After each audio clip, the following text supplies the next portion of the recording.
Bismillahirrahmanirrahim. Assalamualaikum warahmatullahi wabarakatuh.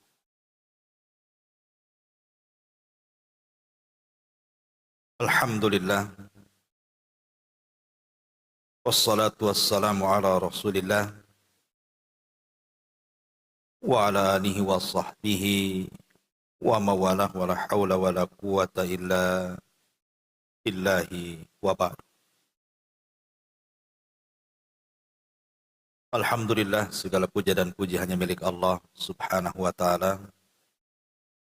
Salawat dan juga salam kita hadiahkan kepada Rasul kita, Nabi besar Muhammad sallallahu alaihi wa ala alihi wasallam. Melanjutkan kajian kita masih membahas kitab 175 jalan menuju surga Allah subhanahu wa ta'ala. Dan kita masuk pada poin kelima. Di antara jalan menuju surga adalah menyambungkan tali silaturahim. Di sini muallif pengarang membawakan beberapa dalil dari Quran dan juga sunnah Nabi sallallahu alaihi wasallam tentang pentingnya silaturahim. Kita baca dulu baru kita jelaskan. Nabi sallallahu alaihi wasallam bersabda, "Innallaha khalaqal khalqa hatta idza faragha minhum qamatir rahim." Faqalat hadha maqamul a'idhi minal qati'ati. Qala na'am. Amma tardawna an asila man wasalaki wa aqta'a man qata'aki. Qalat bala. Qala fadhalika laki. Thumma qala Rasulullah sallallahu alaihi wasallam iqra'u in syi'tum fahal asaitum in tawallaitum an tufsidu fil ardi wa tuqattau arhamakum ulaika alladhina la'anahumullahu wa asammahum wa a'ma absarahum. Sesungguhnya Allah subhanahu wa ta'ala menciptakan para makhluk sampai ketika Allah telah selesai dari penciptaan mereka.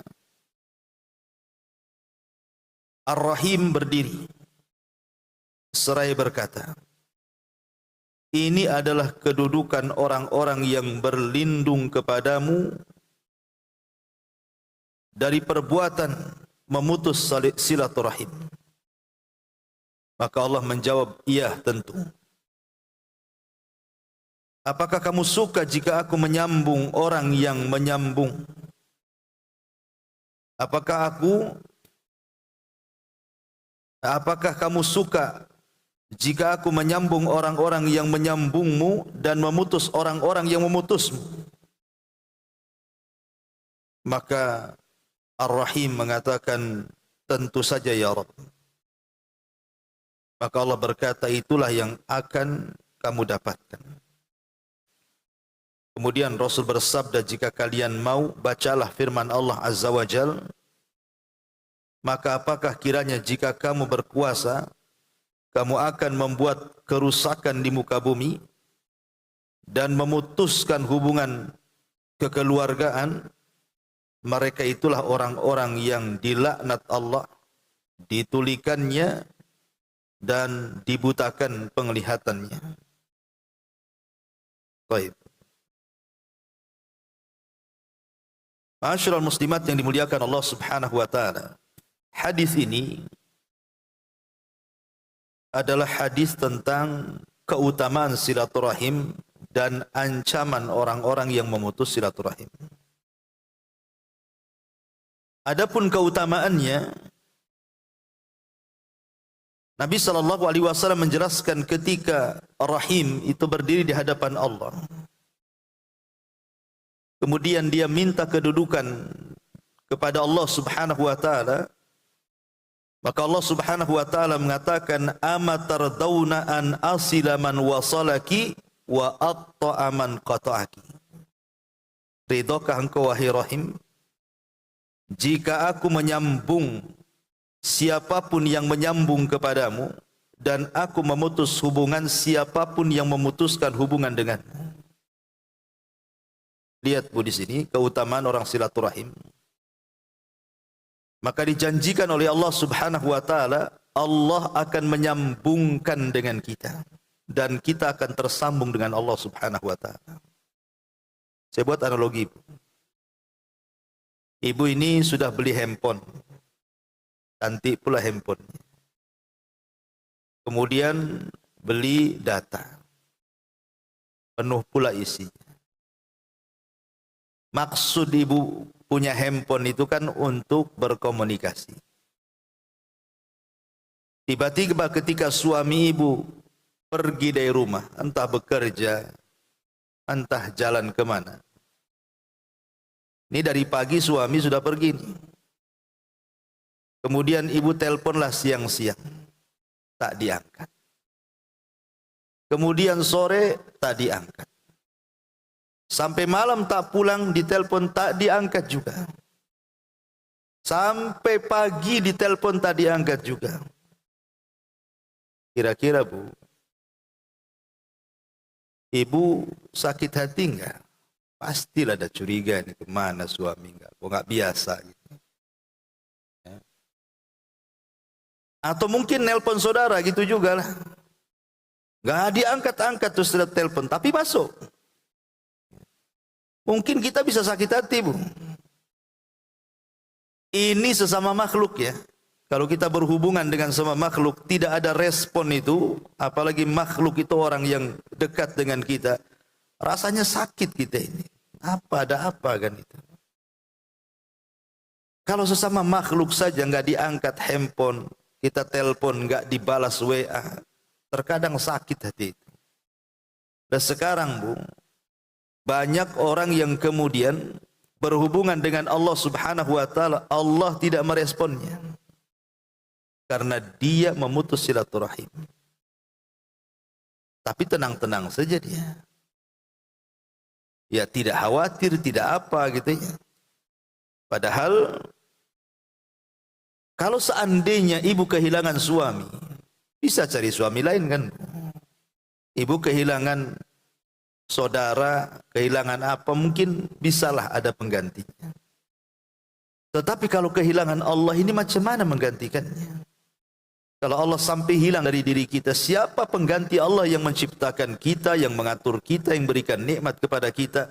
Allah itu tidak bisa digantikan. Makanya kenapa Nabi SAW itu sangat khawatir kalau seandainya sekejap mata, bukan sejam 2 jam, sekejap mata, dia ditinggalkan oleh Allah Subhanahu wa taala. Makanya dia sering berdoa dan mengatakan, ya Allah, jangan sampai kau terlepas dari pandanganku walaupun sekejap mata. Tarfata ainin. Fala takilni ila nafsi tarfata ainin. Ya Allah, jangan kau bebankan urusanku tanpa ada kehadiranmu walaupun sekejap mata. Itu doa Nabi itu.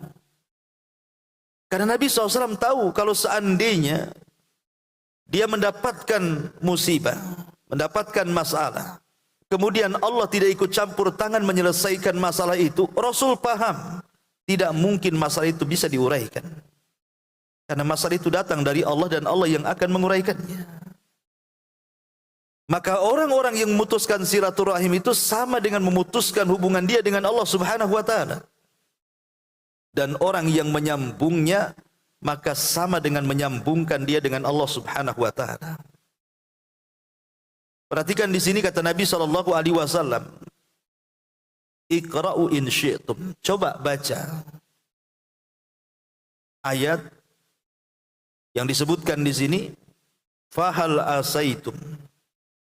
Surah Muhammad ayat 22 sampai 23 ini.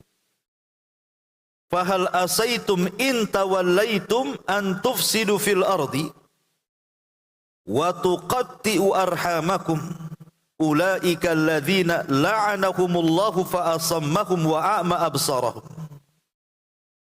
Maka apakah kiranya jika kamu berkuasa, kamu akan membuat kerusakan di muka bumi dan memutuskan hubungan kekeluargaan. Subhanallah, Allah gandengkan, Allah sebut satu nafas.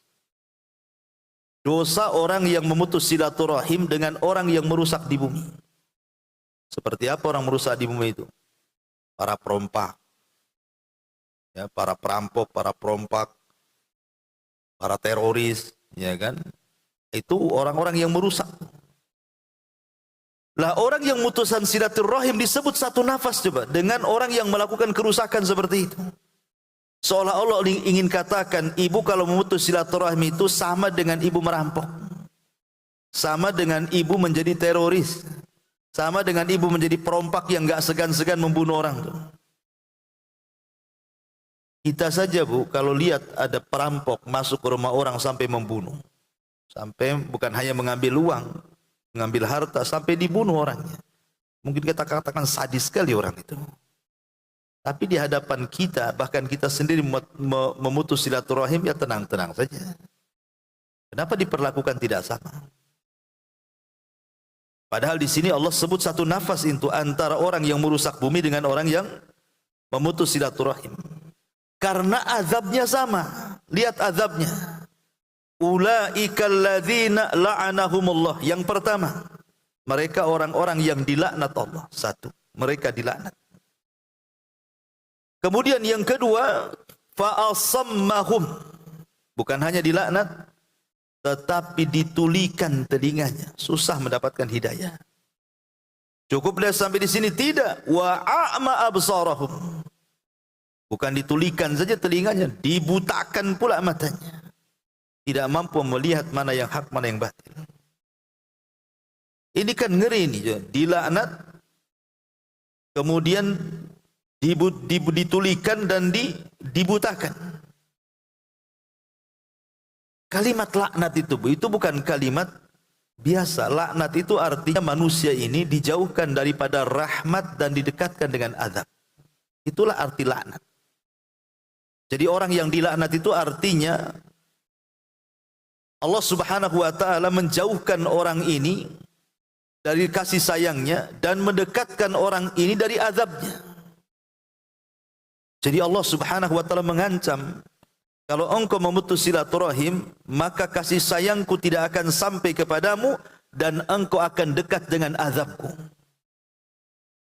Kalau boleh saya contohkan begini, seandainya ibu ini berada dalam rumah,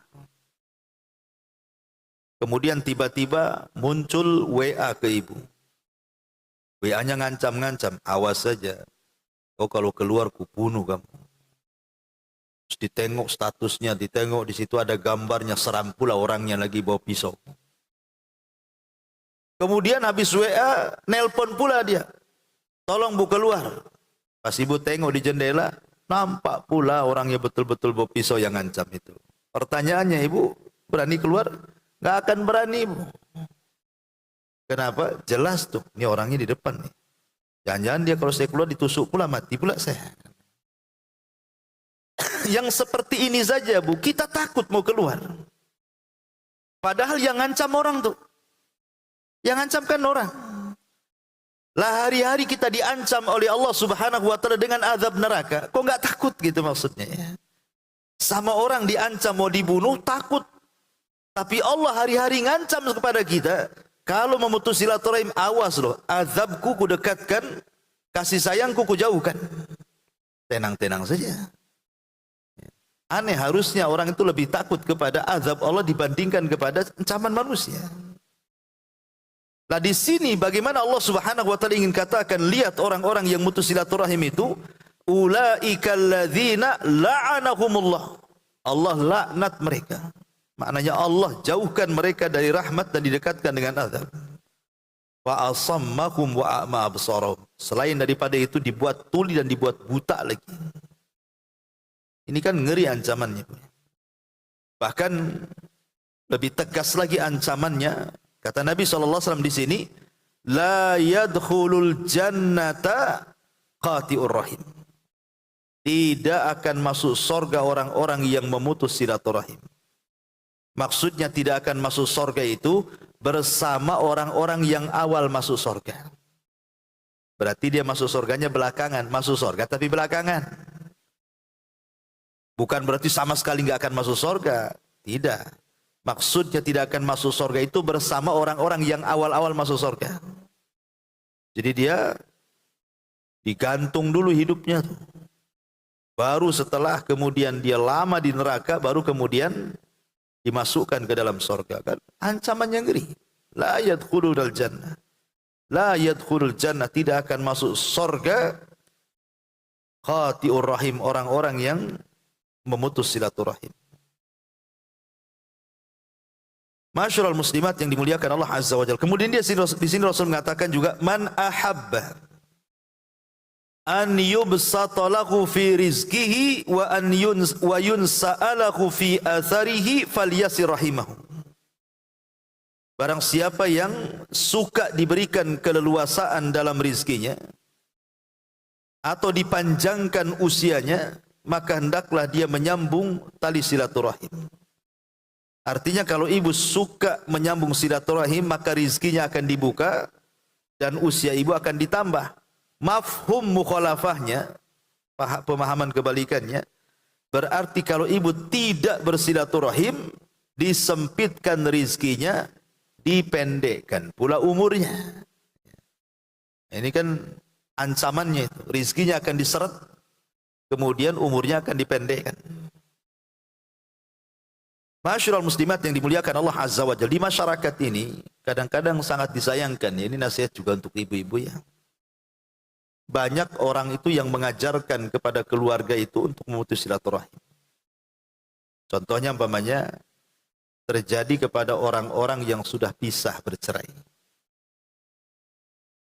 Mungkin istrinya nggak suka dengan suaminya, akhirnya cerai. Punya anak, entah 2 entah 3 gitu. Kadang-kadang saking tidak sukanya ibu pada suami itu anak ibu dihalang-halangi kan bu. Jangan hubungan dengan bapakmu.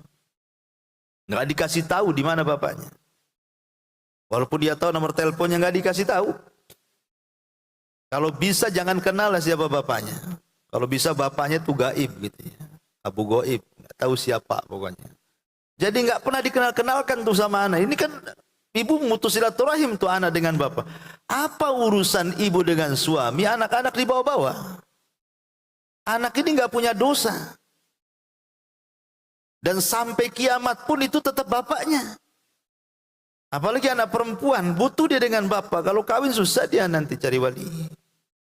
Ya, ini kadang-kadang cukuplah ibu itu yang tidak suka dengan mantan suami, tapi ketidaksukaan jangan pula ditularkan kepada anak-anak. Wala yajrimannakum syana'anu qaumin alla ta'dilu i'dilu huwa aqrabu littaqwa, kata Allah.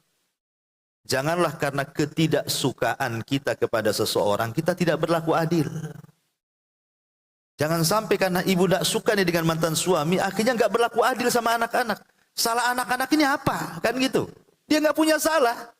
Yang salah kan bapaknya kan itu ya. Biarkanlah anak-anak ini berkomunikasi supaya ada silaturahim dengan bapaknya, diajarkan. Ya kalau bisa urusan ibu dengan mantan suami sudah tutup sampai di situ. Jangan diceritakan, kalau bisa anak tidak tahu. Ini enggak, dikompori anaknya itu. Kalau bisa didoktrin gitu, direkam. Kalau bisa bencinya dia kepada mantan suami itu ditularkan sama anaknya sehingga ikut benci juga. Nah ini ataupun mungkin contoh yang lain. Mungkin ibu menghalang-halangi suami berhubungan dengan keluarganya. Saya itu pernah ada kasus gitu ya, seorang istri itu tidak suka kalau suaminya itu ngirim uang sama orang tuanya. Jadi orang tuanya ini telepon saya, ngadu gitu ya. Ustaz gimana ini, anak saya lo ngirim uang. Ngirim pun tak banyak sebenarnya. Saya pun sudah nggak mau dikirim sebenarnya. Cuman karena anak saya itu pengen berbuat baik sama saya, kadang-kadang dia kirim tas sebulan itu 50.000. Dia bilang, Tapi kalau ketahuan sama istrinya, itu kayak perang Irak Amerika. Wah, pokoknya sampai ketakutan loh. Anak laki-laki saya itu sampai ketakutan, sampai kalau dia kirim sembunyi-sembunyi katanya. Nah, ini kan nggak bagus, Bu. Ya. Justru yang seperti ini itu menyeretkan rizki sebenarnya. Kan di sini jelas, man ahabba an yubsata lahu fi rizki. Siapa yang ingin diluaskan rizkinya? Perasaan istri itu mungkin pikir dia dengan menghalang-halangi suami, jangan ngirim ke orang tua itu, nanti uangnya habis. Bagian dia nggak ada gitu, pikir dia kan.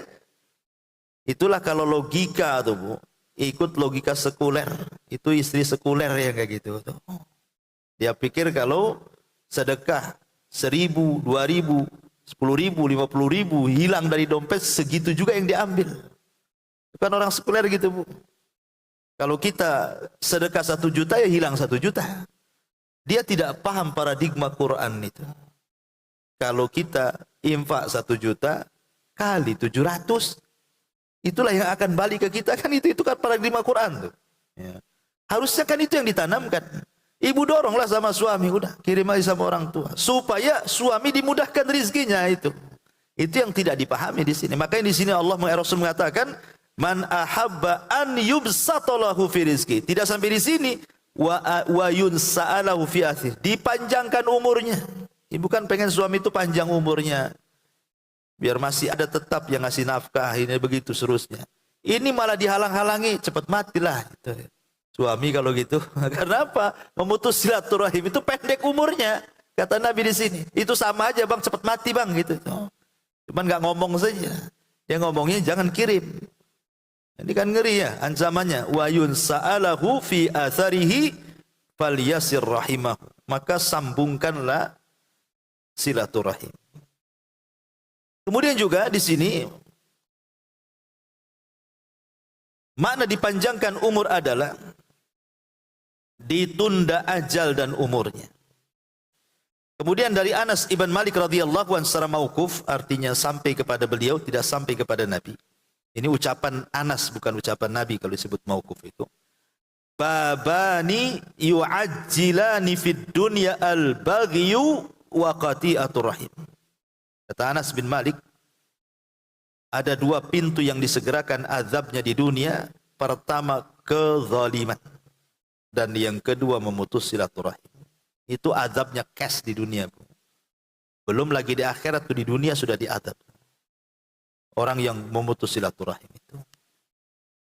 Masalahnya, ada orang yang berpikir begini. Kalau saya tanya sama ibu, Bu, sering hubungi saudara ibu? Ah, buat apa Ustaz? Dia aja nggak pernah hubungi saya. Kan ada tuh jawaban ibu tuh gitu tuh. Sering hubungan dengan saudaranya. SMS pun tidak dia. Wah, apa saya SMS kepada dia? Dia aja tidak pernah SMS. Berarti ucapan ini tidak paham makna silaturahim. Kata Nabi SAW, laisal wasil bil mukafi. Orang yang menghubungkan silaturahim itu bukan sistem barter. Bukan kalau kau telepon, kau WA, WA. Kau SMS, kau SMS. Kau datang bawa rantang, kau datang bawa ember. Bukan begitu. Ya. Silaturahim itu bukan sistem barter. Bukan nunggu dia menghubungi, baru kita menghubungi. Itu bukan silaturahim. Silaturahim itu kata Rasul, walakin alwasil idza qata'aka wasalahu. Kalau dia memutuskan tali hubungan silaturahim dengan kamu, maka kamulah yang menghubungkan dengan dia. Itu maksudnya. Mama ini saudara, tidak ada satupun yang hubungi ibu. Ah, langsung ibu isi pulsa banyak-banyak, cari nomor teleponnya. Mana nomor telepon si Anu, si ini, si itu. Ah, ibu yang nyari-nyari nomor telepon, sudah ketemu. Ibu yang pertama kali menghubungkan, karena sudah lama nggak ketemu. Sudah lama tak terhubung. Berarti yang silaturahmi itu, ibulah yang silaturahim dengan dia. Adapun dia yang jawab, bukan silaturahim dia. Karena silaturahim itu yang menghubungkan, bukan yang memutuskan. Ya. Jadi disebut silaturahim itu, kalau ibu yang memulai duluan. Ah, dialah yang disebut silaturahim. Bukan orang yang menjawab. Itulah makna silaturahim itu. Menghubungkan bukan memutuskan. Ma'asyiral muslimat yang dimuliakan Allah Azza wa Jalla, karena gitu Bu, kadang-kadang ibu ada masalah nih dengan keluarga. Sekarang kan sudah dunianya dunia handphone kan. Kadang di antara kita ini karena tidak suka dengan keluarga, akhirnya apa? Pertama tidak ada respon, malas jawab. Yang terakhir mulai bosan. Yang terakhir sewot, diblokir lah nomornya Bu. Makanya di sini kan ayatnya apa kata Allah? Fahal asaitum in tawallaitum. Apakah kalau engkau sudah sukses, sudah berkuasa, sudah banyak duit, ya. Waktu ibu masih di kampung, sama saudara itu makanan pun sama-sama dimakan. Ya, bahasanya orang Jawa itu ya susah, senang, sing penting ngumpul katanya. Istilahnya kalau orang itu ya. Tapi sekali hijrah ke Batam, kaya pula di sini. Saudara masih miskin di kampung tuh. Kadang-kadang mungkin pinjam uang. Oh, saking senangnya karena ibu sudah sukses, masih lagi dikasih ya.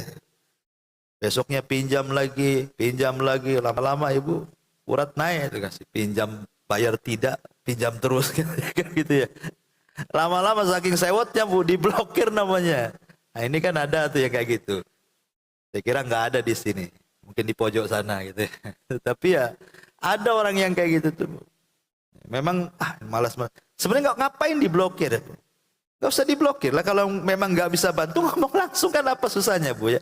Maafan lah, ini sudah ke 100-nya kamu pinjam, ini tak bayar-bayar, mungkin tak bisa. Kan ngomong itu apa susahnya? Kenapa mesti diblokir? Kadang-kadang kan ini memblokir ini kan kadang-kadang memutus silaturahim jadinya. Biarkan aja. Nggak usah di ini. Mungkin takutnya ada habar-habar yang mungkin bukan berkaitan dengan itu, entah kematian, entah apa, kita tidak tahu kan itu ya. Jadi karena terputus handphonenya, tidak tahu cara menghubunginya. Nah, ini ada yang kemudian jenis memutus silaturahim itu seperti itu. Awalnya baik, akhirnya menjadi tidak baik. Tapi kalau urusan belanja Bu, diisinya pulsa banyak-banyak kan sama ibu kan. Apalagi urusan Shopee. Oh itu isinya panjang-panjang tuh karena mau belanja ya. Kalau saudara itu enggak malas pulsa tuh. Kok bisa sama Shopee silaturahim, sama keluarga tidak gitu.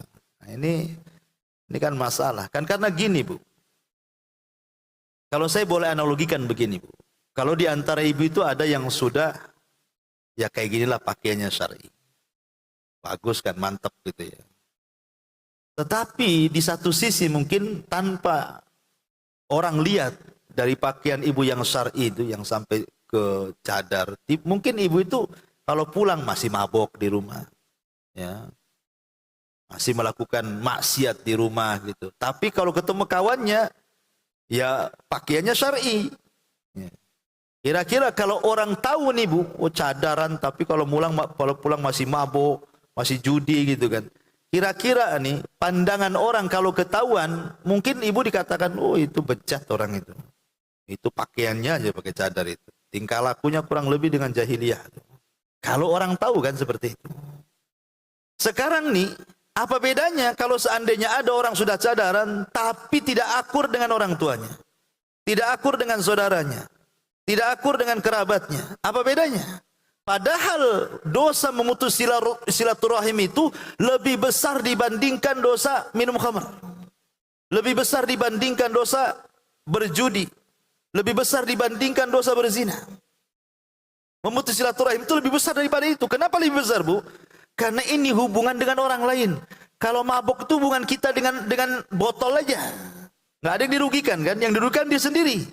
Tapi silaturahim ini ada dengan orang lain masalahnya. Tapi tidak ada orang ya mengatakan bejat gitu ya. Orang yang memutus silaturahim, yang penting nampaklah pakaiannya syar'i, mungkin dianggap orang baik. Coba dia suruh mabok di depan orang lain, mungkin orang dihujat habis-habisan tuh. Lah ini kadang-kadang tidak bisa dibedakan mana yang lebih besar dosanya, mana yang lebih kecil dosanya. Ma'asyiral muslimat yang dimuliakan Allah Azza wa Jalla. Baik, saya akan ringkas beberapa faedah silaturahim dan bahayanya. Karena kalau kita jelaskan satu persatu tentu lama. Pertama saya jelaskan tentang ukubahnya dulu. balasan orang yang memutus silaturahim. Yang pertama, istihqaqu la'natillahi azza wa jalla. Dia berhak mendapatkan laknat Allah wa ghadabihi, dan kemurkaan Allah azza wa jalla. Orang yang mutus silaturahim berhak mendapatkan laknat dan murkanya Allah berdasarkan ayat yang tadi kita baca.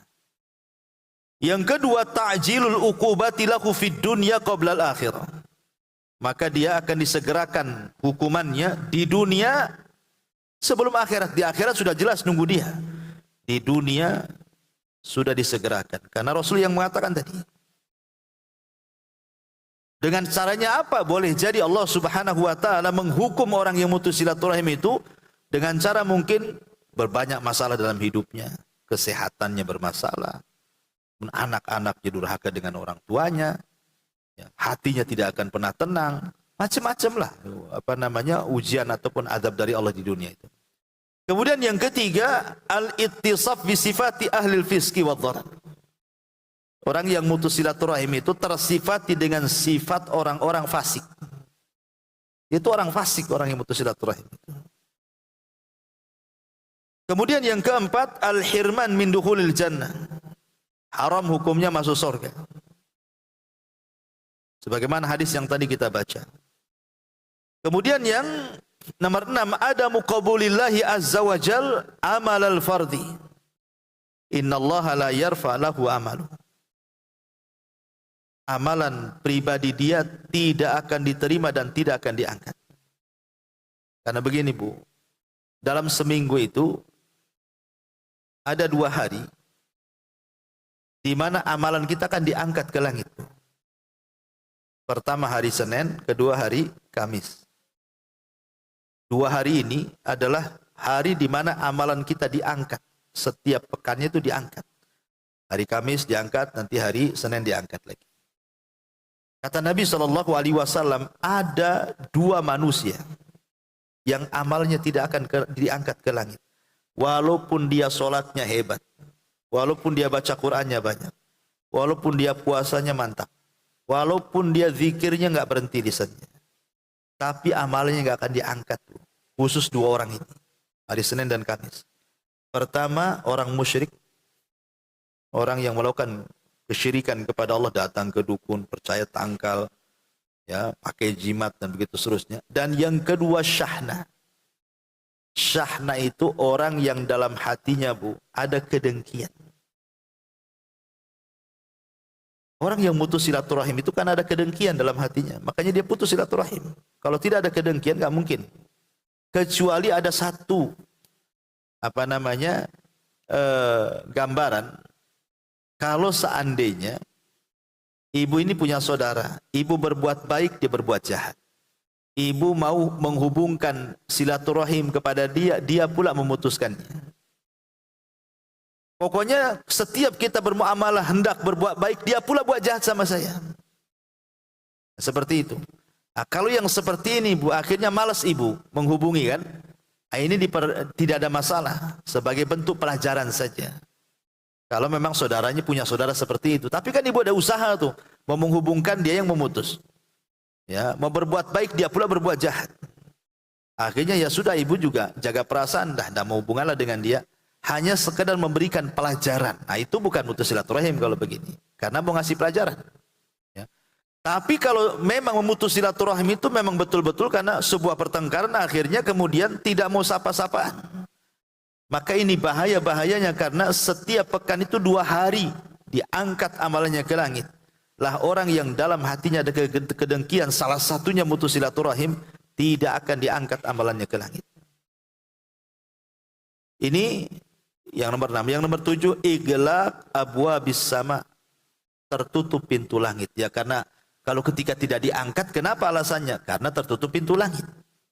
Jadi khusus bagi orang pemutus silaturahim, setiap Senin dan Kamis tertutup pintu langit pada dia. Tidak diangkat amalannya. Ini diantara ukubah balasan kepada orang yang mutus silaturahim. Adapun keutamaannya,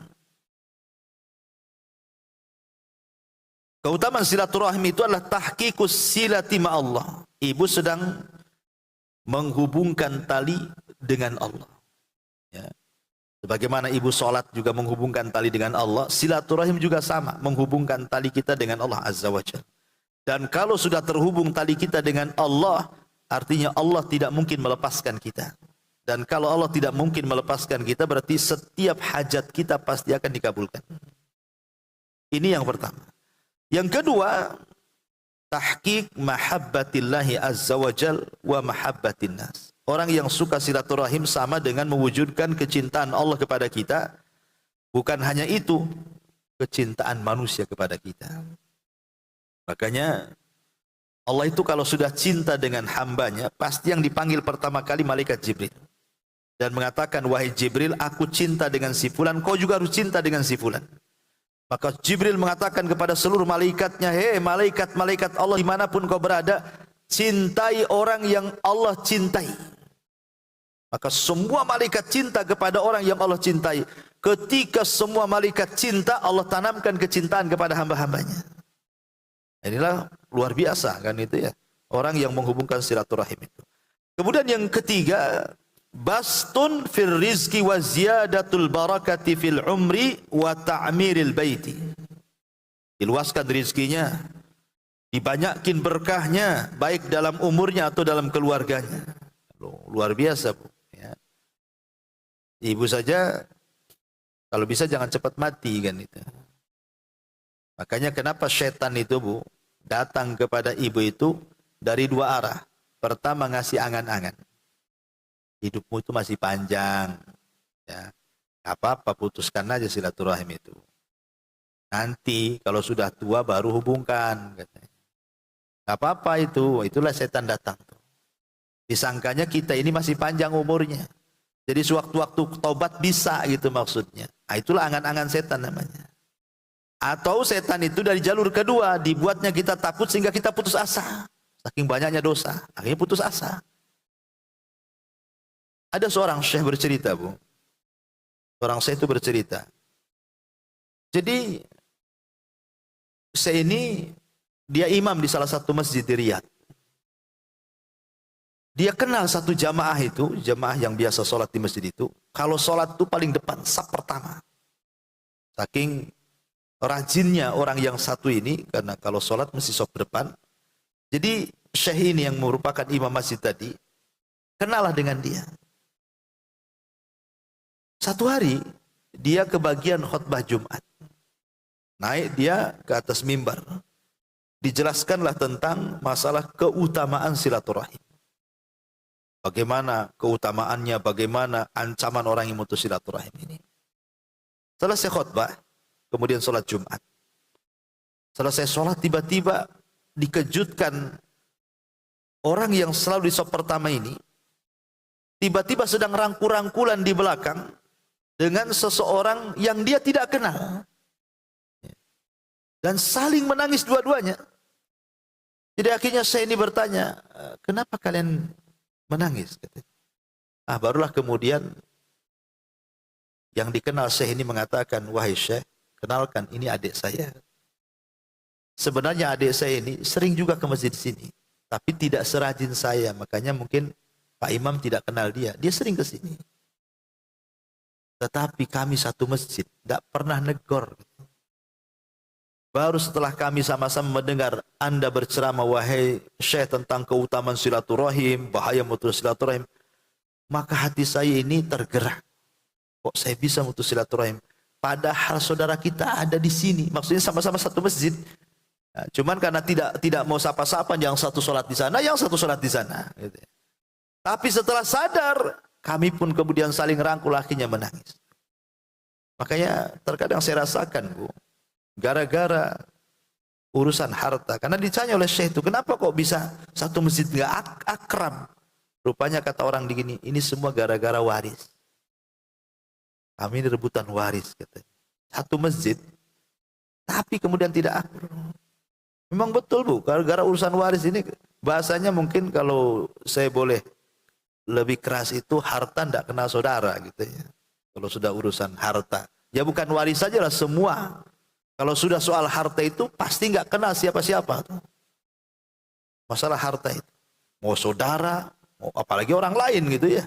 nggak kenal. Wajar kalau Abdullah ibn Umar radhiyallahu anhuma, beliau mengatakan dulu di masa Nabi SAW, kata Abdullah ibn Umar itu, kami lebih mementingkan orang tua kami dan saudara-saudara kami dibandingkan dinar dan dirham. Tapi sekarang, kata Ibnu Umar, kehidupan sudah berbalik. Kami lebih mendahulukan dinar dan dirham dibandingkan orang tua dan saudara. Harusnya ucapan Ibnu Umar ini di masa sahabat ya. Ibnu Umar kan sahabat gitu. Harusnya ucapan ini layak hari ini tuh. Bukan diucapkan di zaman Ibnu Umar harusnya. Tapi ucapan itu ada pada hari ini. Bahwa di hari ini itu dinar dan dirham itu lebih utama dibandingkan orang tua dan kerabat gitu maksudnya. Di zaman Ibnu Umar aja begitu, apalagi di zaman sekarang kan kondisinya lebih rusak lagi. Kalau sudah urusan dinar, dirham, rupiah, perak, dolar itu Bu, itu nomor satu dibandingkan orang tua dan kerabat. Betapa banyak anak-anak ini, dia bisa loh mentraktir kawannya, habisin juta-juta ya kan, tapi dia tidak bisa mentraktir orang tuanya. Nah ini salah satu gambaran bagaimana kemudian di antara keutamaan silaturahim yang disebutkan di sini itu, karena seseorang tahqiq mahabbatillah, ditanamkan kecintaan kepada Allah Azza wa Jal dan ditanamkan kecintaan manusia kepadanya, kemudian dibentangkan rizkinya dan juga berkah umur dan juga kehidupannya. Termasuk juga dukhulul jannati ma'a awwalid dakhilin. Orang yang menyambungkan silaturahim akan lebih cepat masuk surganya dibandingkan orang lain. Tapi orang yang memutus silaturahim dibelakangkan dia masuk surganya, harus masuk neraka dulu dibandingkan orang lain. Kemudian juga kasratun ni'am wa daf'un niqam anil insan. Orang yang suka menyambungkan silaturahim akan banyak nikmat yang dia akan peroleh dan banyak bala dan bencana yang akan terhalang. Kemudian juga binaul mujtama'at. Dengan silaturahim terbentuklah masyarakat yang saling mencintai sehingga tumbuh persatuan akhirnya. Masyaallah muslimat yang dimuliakan Allah Azza wa Jalla. Ini diantara keutamaannya ya secara ringkas. Tapi kita masuk kepada faedah silaturahim. Yang pertama, ghufranudz dzunub, dosa kita akan diampuni. Orang yang suka silaturahim, dosa kita akan diampuni. Ada seorang laki-laki di zaman Rasul. Laki-laki ini banyak kali dosanya, Bu. Banyak kali dosanya. Sehingga dia datang kepada Nabi SAW mengatakan, Rasul, asabtu dzamban aziman, aku sudah banyak melakukan dosa besar nih. Macam mana wahai Rasul? Maka Nabi SAW, apakah kamu punya ibu? Punya ibu kamu? Dia mengatakan, tidak wahai Rasul, ibuku sudah meninggal. Kemudian Rasul mengatakan, kamu punya bibi? Dia mengatakan, iya. Maka Rasul mengatakan, fabirroha, kalau begitu berbuat baiklah sama bibi. Orang ini mengadu kepada Rasul, saya ini banyak dosa. Ya. Kira-kira tobatnya seperti apa? Jawaban Nabi malah nanya, kamu punya ibu? Gak punya. Kamu punya bibi? Punya. Kalau gitu berbuat baik sama bibimu. Kan gak nyambung antara soalan dengan jawaban ini. Ya. Maksud Nabi SAW Rasul itu ingin katakan seperti ini. Bahwa dengan menyambungkan silaturahim kita dengan bibi kita dan kita berbuat baik kepada bibi kita itu, bisa jadi itu bisa menghapuskan dosa besar yang kau bawa tuh. Karena Allah Subhanahu wa taala mengatakan innal hasanat yudhibna sayyiat, karena keburukan itu bisa dihapuskan dengan kebaikan. Boleh jadi pahala silaturahim bisa menghapuskan dosa yang kau bawa tuh. Karena dalam riwayat Ibnu Abbas, itu ada seorang laki-laki datang kepada Ibnu Abbas, anak muda. Dia mengatakan, Ibnu Abbas, aku ini suka dengan seorang wanita. Saking sukanya kulamar dia. Ditolak pula lamaranku. Sakit nggak tuh? Sakit lah. Ya. Yang lebih sakit lagi, datang pula pemuda lain, melamar dia, diterima pula. Kok aku ditolak, dia diterima? Makin sakit lah, Bu. Akhirnya biar Sudah aku tak dapat, orang lain pula dapat, ku bunuh wanita itu. Biar sama-sama tak dapat. Ya. Kemudian aku menyesal setelah membunuh wanita, wahai Ibnu Abbas. Kira-kira dosaku apa? Cara tobatnya ini, aku sudah membunuh orang. Maka Ibnu Abbas radhiyallahu anhu mengatakan, kamu punya ibu? Iya, punya ibu. Kalau gitu pulang, berbuat baiklah sama ibumu. Jadi muridnya Ibnu Abbas itu tanya, Ibnu Abbas, maaf ya, orang ini tanya, dia membunuh. Dia tanya macam mana cara tobatnya. Kau jawab pula, kamu punya ibu. Mana nyambung jawabannya? Maka Ibnu Abbas mengatakan, bukan itu yang kumaksud. Karena dalam pandanganku, kata Ibnu Abbas, tidak ada amalan yang lebih mulia melebihi birrul walidain. Berbuat baik seorang anak kepada orang tua, itulah amalan tertinggi menurutku, kata Ibnu Abbas. Boleh jadi dengan dia terus berbuat baik kepada orang tuanya, bisa mengalahkan dosa pembunuhannya. Itu cara tobatnya, gitu maksudnya. Makanya di sini, di antara faedah silaturahim adalah ghufran adz-dzunub. Bisa membatalkan atau menggugurkan dosa. Ya, karena kita berbuat baik dengan orang tua kan silaturahim. Berbuat baik dengan bibi kerabat silaturahim. Ya, makanya faedah yang pertama ghufran dzunub. Yang kedua tahsilul barakati. Tahsil al barakati. Ibu akan banyak mendapatkan berkah. Akan banyak mendapatkan berkah. Berkah itu artinya ziyadatul khair. Kebaikan yang melimpah. Dan tidak akan pernah hilang. Minimalnya ibu kalau usaha. Kalau ibu usaha itu. Mungkin suami ya kerja atau mungkin kerja di mana gitu ya. Minimalnya walaupun mungkin gaji tidak naik. Ataupun mungkin dagangan pun ya untungnya segitu-gitu. Tapi kalau berkah bu, gitu ya, maka yang sedikit itu justru jadi banyak. Karena betapa banyak yang kaya nggak berkah, jadi seolah kaya miskin dia. Disiksa dengan kekayaannya. Disiksa dengan kekayaannya kan, karena apa? Dia kaya, tapi tidak bisa menggunakan kekayaannya. Contoh nih, dengan duit dia bisa membeli lauk pauk mungkin 100 macam. Tapi nggak ada satu pun yang dimakan, bu. Makan ini kolesterol naik, darah tinggi, asam urat. Jadi apa kekayaannya kalau begitu? Kalau ujung-ujungnya kentang rebus, masih mending orang ruli lah, semua dimakan dia. Kadang ada orang yang disiksa pula dengan kekayaan dia itu. Jadi punya uang banyak tapi disiksa. Rumahnya bagus, kamarnya empuk, tapi kalau tidur harus minum pil dulu. Lah ini gimana ceritanya? Orang ruli aja nggak main pil-pil bu, nggak ada bantal aja bisa ngorok dia. Dari pagi ke pagi dia bangun. Ada orang-orang yang kemudian disiksa dengan kekayaan tuh. Bisa jadi karena nggak berkah tuh. Itu maksud saya itu. Ya, makanya kalau seandainya orang itu suka silaturahim, salah satu fawaidnya adalah tahsilul barakati. Bisa saja dibukakan berkahnya pada hidupnya.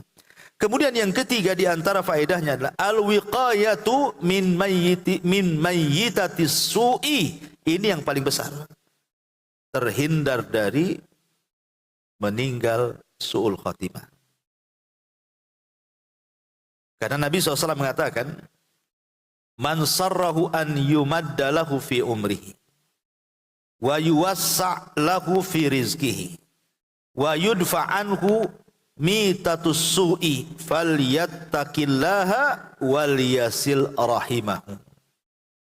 Kata Nabi SAW, barang siapa yang ingin dipanjangkan umurnya, diluaskan rizkinya, dan terhalang dari kematian buruk, pertama bertakwa kepada Allah, dan yang kedua menyambung silaturahim. Menyambung silaturahim justru ini mengakibatkan kita tidak mati su'ul khatimah. Kemudian juga faedah yang lain, al-fauzu biridwanillahi azza wajal, mendapatkan ridwan, keridhaan Allah Subhanahu wa taala.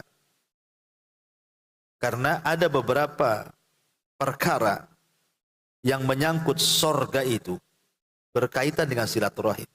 Contoh umpamanya ridallah fi ridal walidain.